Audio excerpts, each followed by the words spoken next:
So welcome to a new Game Stuff episode, and a lot of really fun, interesting things to go through today. But before I begin, I will ask you, what are some new Game Stuff things that you have picked up? A new video game, an old video game, a figure? Let me know down below. So let's begin with a really interesting item that was sent over by Xseed, and this kind of surprised me when it showed up. I'm like, what is this? Look at this beautiful item here. E's memoir, The Oath in Felgana, not The Oath of Felgana, how I brought that up in my my first thoughts video, how it actually is called Oath in Felgana. And I'll open this up. I love this kind of stuff with E's on it. You know me, big E's fan, so really cool to get this. Now let's open this up. Oh my gosh. There's a little thing right here. You clip it. And there's a little thing about the embargo. I had already done my first thoughts video at that point. And so in here we get some cards, some little cards. And this is the kind of stuff I love. Look at that. A leather-bound notebook with E's memoir, The Oath in Felgana on there. And a copy of the game itself. And as you know, I did my first thoughts video on this, and I highly recommend this game because I like the game. It's not because they sent this to me. I'd already liked the game in 2005 when I played it then on PC. And it's really cool that this is on consoles now. And I think that's the big thing about Oath in Felgana. And one thing I'll also say about the game, it's very grindy. If you like E's Origin, you'll be right at home with this game.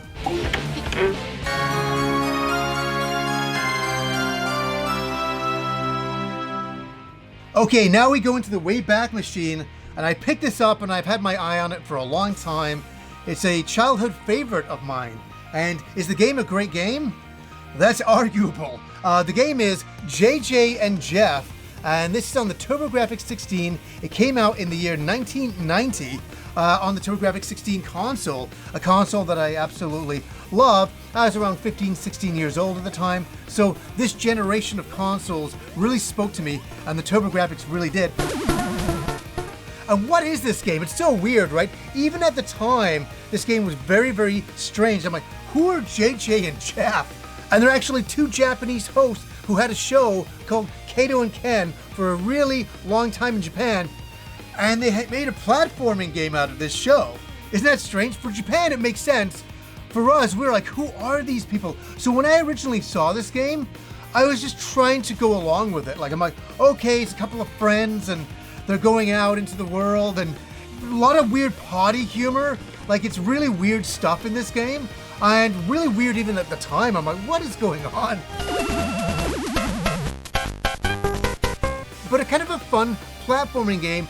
And I know, it's hard to wrap your head around, but these graphics at the time were pretty amazing. And I think what was amazing about it was the size of the characters and how you could do different levels with different characters.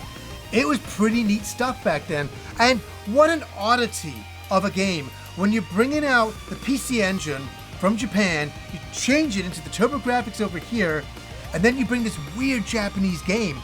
I applaud it. I thought it was really, really interesting, but for a lot of people, I think it left them confused.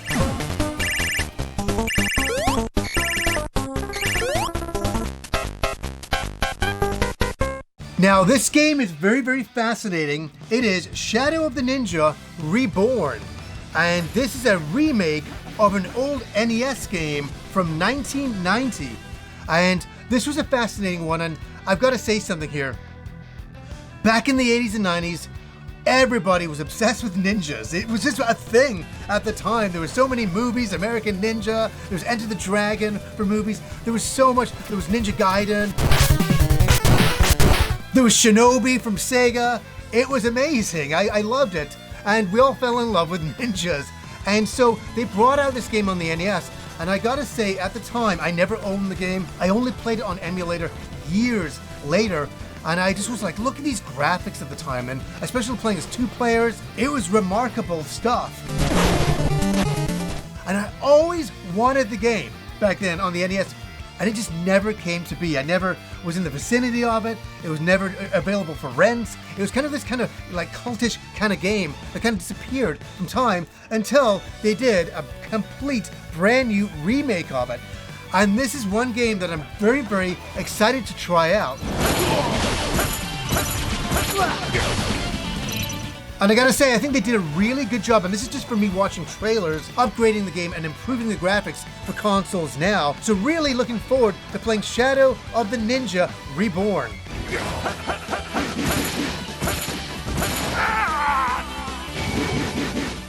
Okay, everybody, put down the pitchforks, please.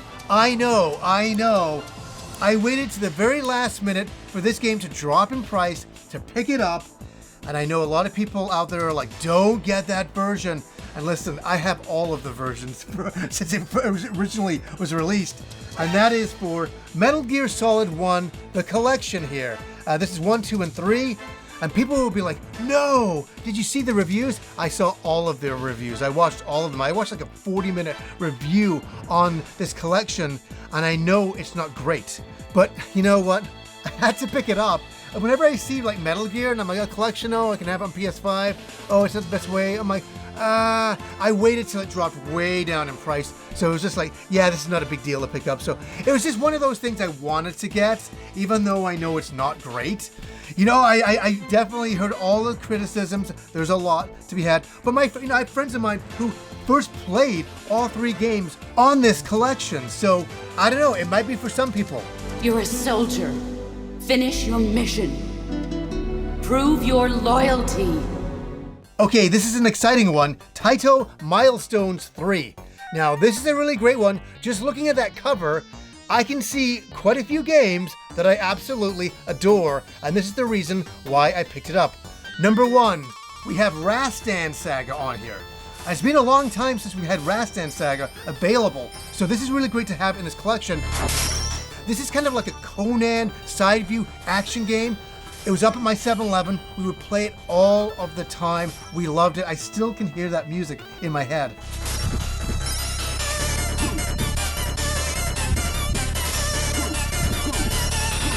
And the legendary Kadash is on here. What a great game. I have it in my arcade machine up here. I fell in love with it when I first saw it in an arcade on a family trip. We watched into this arcade and I saw it playing and I'm like, what is this? What is this? And it was multiplayer. It was kind of like an action RPG side view. And I fell in love with it. I just loved the graphics. I loved the characters. And I loved that it was kind of like an adventure style game, but in an arcade with that style of graphics at the time. Really remarkable stuff.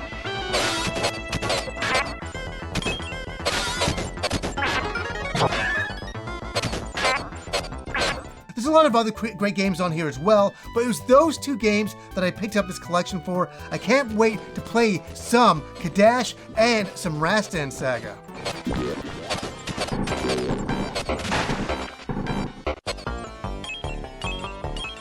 Okay, as you know, for anybody who's been watching these new GameStop episodes, ever since I got the Polymega, I've been in a bit of a collecting mode again, which I haven't been for a very, very long time, in the sense that I've been collecting for the Geo CD. So I have a few games here to talk about. One of the ones I picked up is Viewpoint.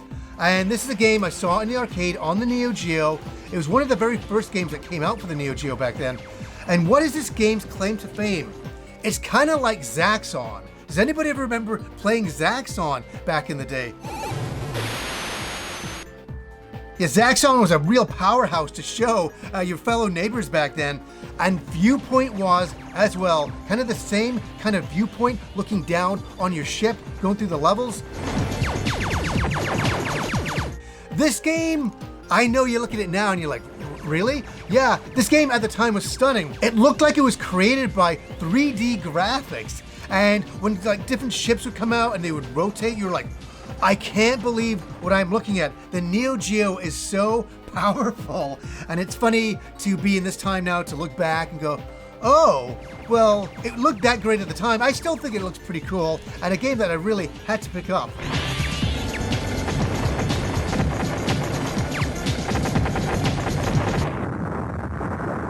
Now, this game is a game that's surprising to me because I never thought, when I originally played it, I was like 15, 16 years old, that I'd be talking about it at 51. And I don't know if it deserves the attention that I give it, but I really love the game. And it's one of those ones that's, beyond just nostalgic, I like the gameplay itself. I love the characters.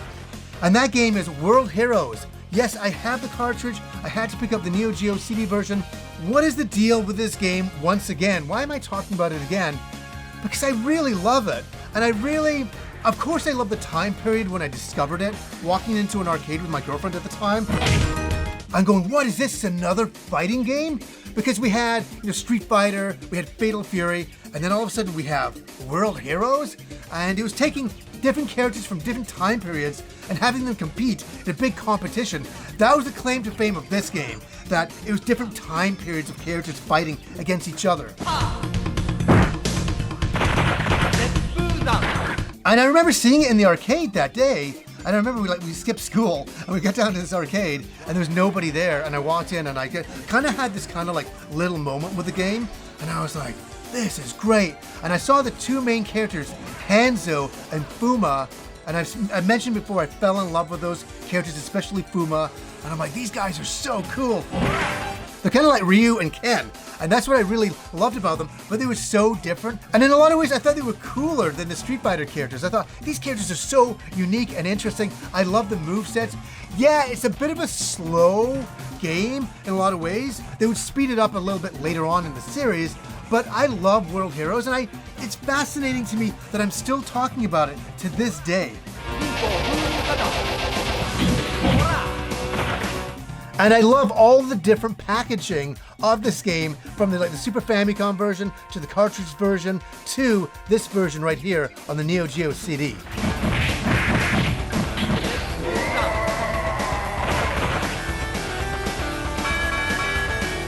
Now, back before I had a Neo Geo console, I used to obsess about the Neo Geo. Quite literally back then, and I couldn't afford the console because it was ridiculously expensive back then. Neo Geo. There's no stopping us now.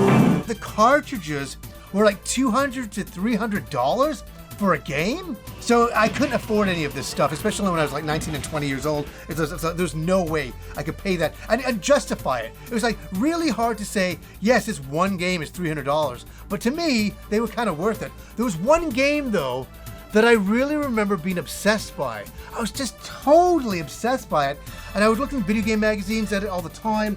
And that is for, yes, it's World Heroes. World Heroes 2 Jet. Now, we had World Heroes, we had World Heroes 2, then we had World Heroes 2 Jet. And this game introduced a couple of new characters, kind of a punky character, and this guy with a big trident. And I thought these characters were the coolest things that I had ever seen. And you can't kind of describe that stuff now, when back then you would see artwork for a video game, for a fighting game, and you're like, oh my god, I can't believe this. Like, these characters are great.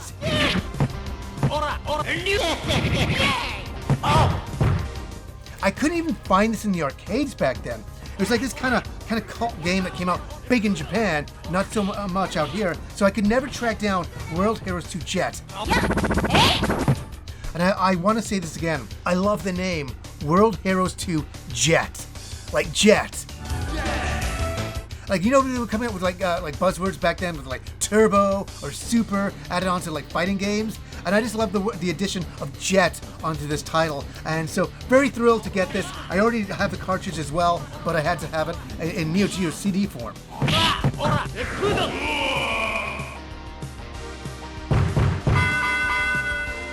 You win!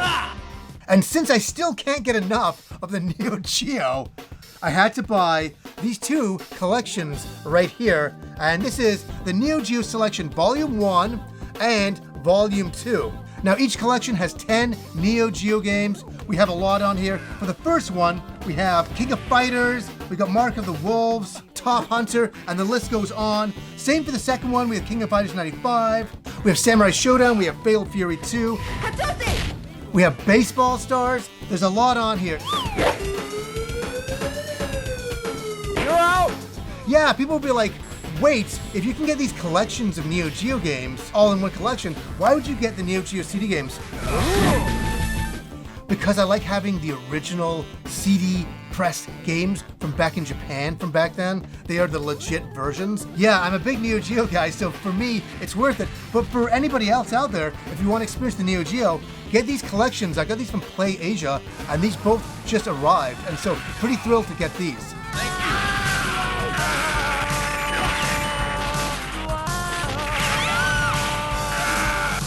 Now, this arrived about a month ago, and I've been playing the heck out of it.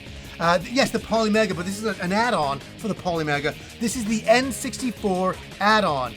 And yes, I know analog. I know they've created an analog 4K N64. And for me, I love the N64, but I really don't need to see it in 4K. And so I decided to get this module. I plugged it in, and how was it? It was terrible at first. It really was. It was stuttering. All the games I put in, like Wave Race and all that, was stuttering and not very good. The music was cutting out. I was like, what is this? And then I updated my Polymega. And then things got a lot better. And then I updated it again and it got even better. Okay. Maximum power.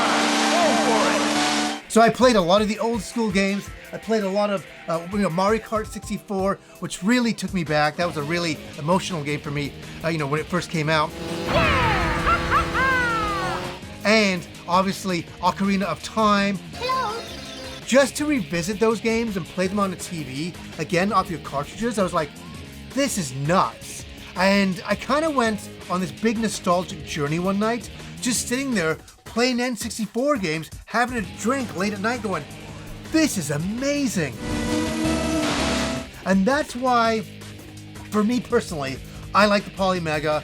I have all my games all in one place, and I can play some of my classic games once again. And so, yeah, I had a lot of fun with the N64 add-on. Is it perfect? No. Is there stuttering with some games still? Yes. Is it getting better? Yes. Are they updating it? Yes.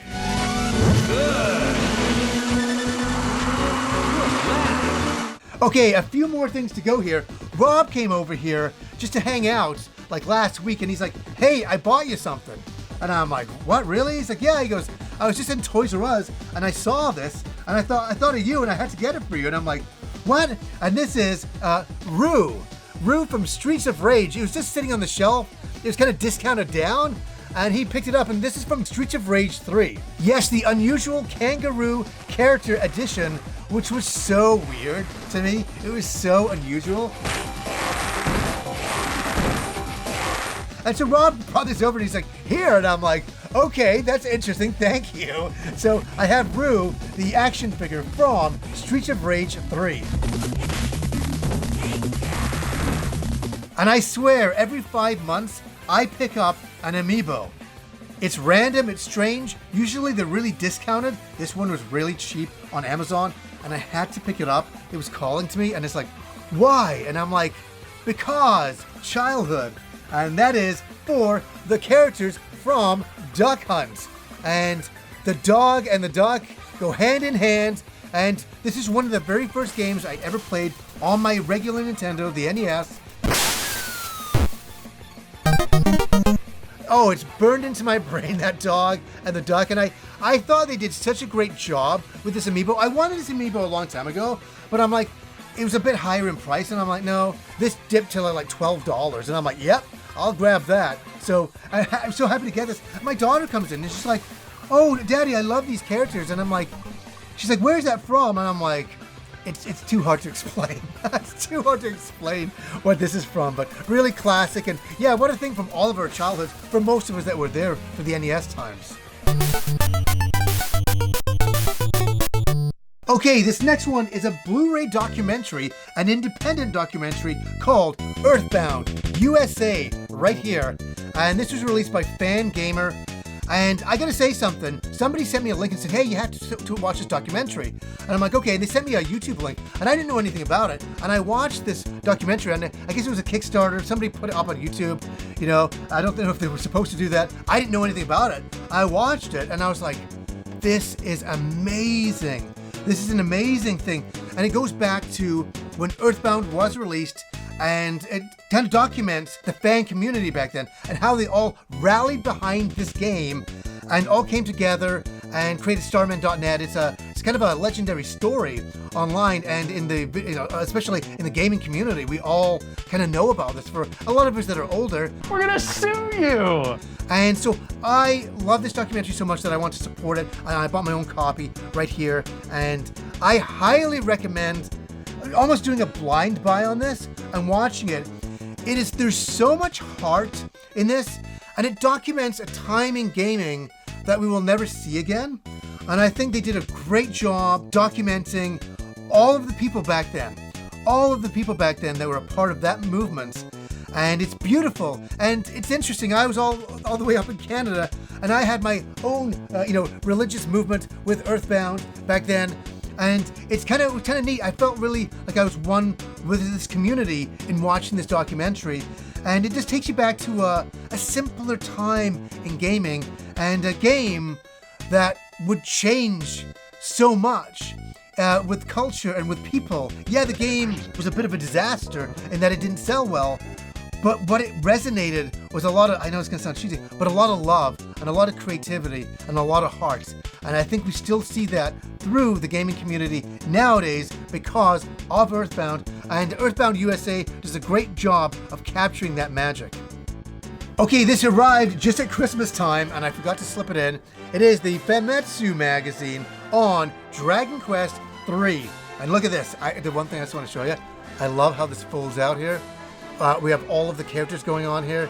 Really nice stuff. And if you flip back, there. And the reason why I picked this up, I love picking up the Famitsu magazines because it's a time capsule. It really is, of some of the great games that were released at the time, like, obviously our Dragon Quest game right here, Dragon Quest III High Definition, the 2D remake. Great stuff, great game. And whenever I will look at this now, in probably like 5 to 10 years time, if I'm still around, I will always go, oh yeah, I remember that. I love that game. I'm glad I picked up the Famitsu. I'll always say that.